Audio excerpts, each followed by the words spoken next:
We've been through so much together, so many good times. This is not how it was supposed to go. We were supposed to be raising hell at the dang retirement home.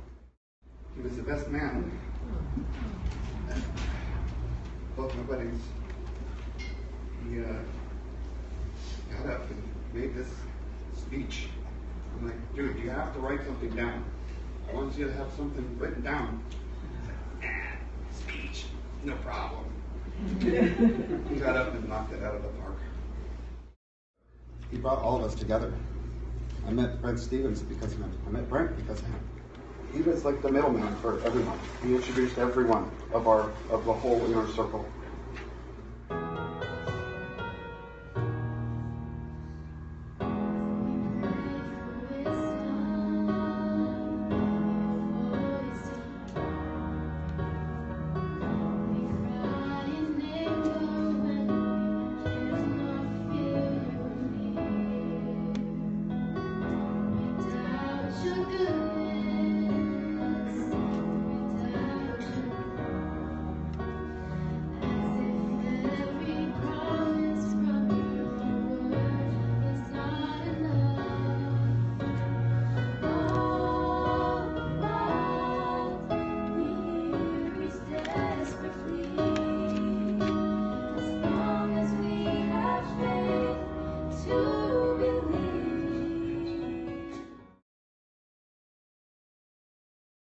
What I remember about Bobby is he's a fun, friendly, and very sincere person who always wants to be part of the family.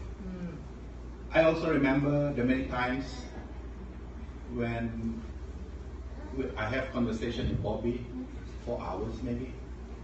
You can talk anything under the sun. Yeah, you can talk anything under the sun. And he's such a great guy. Yeah. I'm sure we are all going to miss Bobby.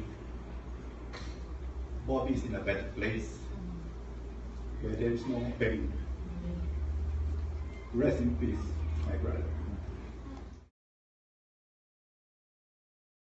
What always brings a smile to our face every time that we're feeling low or anything like that is just remembering some of his catchphrases. So he would always say, "Riches the beaches and rules the pools." Number one, right? He would always say that. And then we were talking about, you know how many times I've seen, and then just insert whatever band name. You know how many times I've seen Judas Priest? Like, you could just say that, and it just brings a smile to my face every time I think about it.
First time I saw, I've already said it online, but I picked you up. We were going to go to Blind Guardian, and we stopped at went into the trailer park, and he comes out with a Merciful Fate shirt on. It was the tour shirt from '93, and I was like, I've got that shirt. He's like, I was at the show, and it's like, I was at that show too. And it was like a bromance from that point on. And I think I probably saw him that moment more than I saw you in the years to come. Bob always could talk your ear off. It was always something in depth to it. He never did small talk with me. He's always had something to say. Fond memories of just driving him around, and when he was drunk, just talking your ear off. And then starting over that same conversation, and then that same conversation again. So it's like, I know he would argue with himself, and you know, I would love to go back and keep doing that and hearing his voice. Gonna miss him dearly. Yeah, just a really, really kind. He was a gentleman, a really kind person. He was. Yeah. He would always have fun. He would always let me come over to his house. He was always welcoming, and he always knew all the good places to eat around too. He would always tell us the places to go eat. Yeah. So. He's gonna be greatly missed. Definitely greatly missed. It's still kind of hard to believe right now. I'm still having a hard time accepting it myself. Raise us to the great I am. We will live in the light of the risen Lamb. He come forth like a flower, and is cut down. He fled also as a shadow, and continue not. This is our life on earth, like a shadow, like a flash. For I know that my Redeemer's live. Brother and sister, all of us know that our Redeemer is live. If our Redeemer's live, what do you think we are? We are going to live. Amen. This is assurance. It's shocking for one. You know, you're a longtime friend of mine, and I just want to say that if there is a God, why did they take you? Guarantee that he would make you laugh and smile at some point. Very kind and generous person. I miss him dearly. I met Bob actually the same day I met Jason. It was at a bar in Ukaipa. We went to go see Tyrant, and I fell in love with him and Jason immediately. Bob was just such a genuine person. He took a lot of crap from all of us. So, I mean, me especially. He could dish it, but he just wasn't quite as good. That was the difference, you know. But nice. I mean, he was, but it was great because, you know, he was so generous, not only as a person, but, you know, and we made jokes about him being cheap and all that, but it was a joke, you know. He actually was, he was actually a very, very generous person. As seeing how many people are here for him, you know, that proves it. Hello, my name is Danielle Antonio, now Antonio Clausen. I met Bobby when I was 13 years old, so 28 years ago.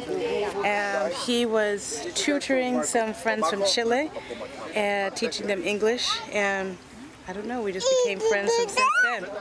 What do I remember about Bobby? Lots of fun, concerts, and just going out and having a great time. That's what I remember about him.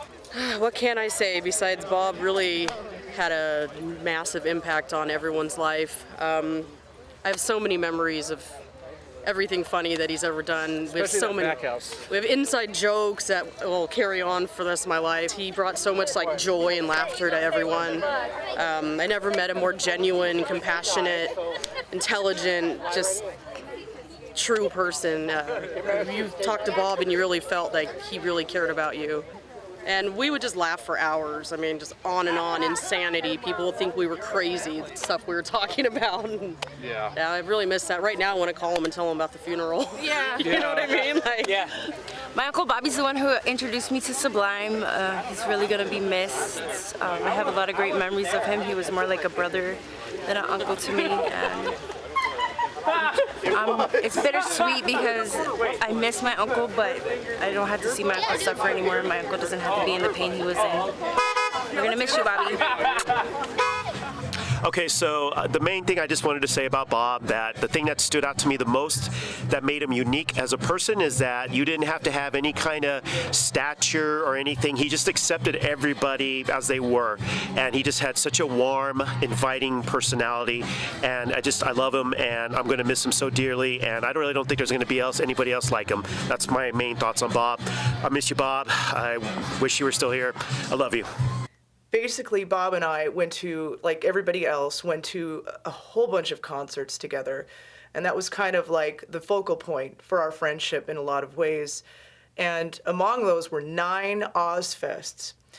In those 9 Ozfests, pretty much all of them were during very, very hot days, hot afternoons. It was an outdoor venue. And the only exception was the very first one, and that was around the year 2000, when the sun went down. The wind chill was out of this world, and we set out to grab anything we could find, tree branches, pieces of paper, cups, anything we could find. We put it into a big pile and lit it on fire just for any sort of warmth. At one point, we all proceeded to get into a big group hug. It was probably 6 of us. Some of us didn't even really know each other that well, but we all got into a group hug. And when you think of group hugs, you think of something that lasts for maybe 10 seconds. This lasted for probably 20, 25, 30 minutes, just out of survival. And throughout it all, and this is the point I was trying to make, Bob was a person who was always laughing, who was always making jokes, and who was always upbeat and positive. And I will never forget that about him. Throughout this ordeal, he was smiling, cracking jokes, laughing, and making light of the situation. Bob, you motherfucker. Fucking asshole. Why'd you die? Way too soon. And see all these people gathered here? All these people are gathered here for you. Love you. Love you, Bob. Bob was beloved to a lot of people. Bob, for you. And everybody loved him back. So, here. Raise a glass for our friend Bob. Cheers to Bob.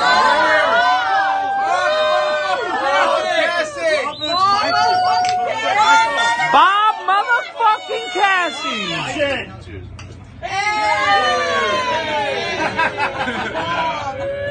To arms! Bro!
To me, the thing that really stood out about Bob as a person, more than a lot of people I've ever met in my life, is that you didn't have to... And also, I wanted to add, I'm dressed like this because I have a gig tonight. I don't usually dress like this when I'm lying around the house. I remember one time we were at a show and he taught me how to make monkey bread. He was all drunk and this is kind of hard. But basically, he just wouldn't shut up about monkey bread. He loved to talk to me about how to make monkey bread. He used to message me like in the middle of the night and ask me like if I liked monkey bread, and I didn't know what it was. So in the middle of the night? Yeah, it would be like 11 p.m. and he'd be like, "Hey, do you like monkey bread?" Yes. And I'm like, I don't know what monkey bread is. So he got really angry, and then he passionately gave me the recipe for monkey bread. Yeah, me too. Yeah. You better make this shit. He's like, cinnamon. Yeah, and he was all drunk, and then at the very end, after telling you how to make it, he's like Bob saying that. and then you bake it, like in a bake pan.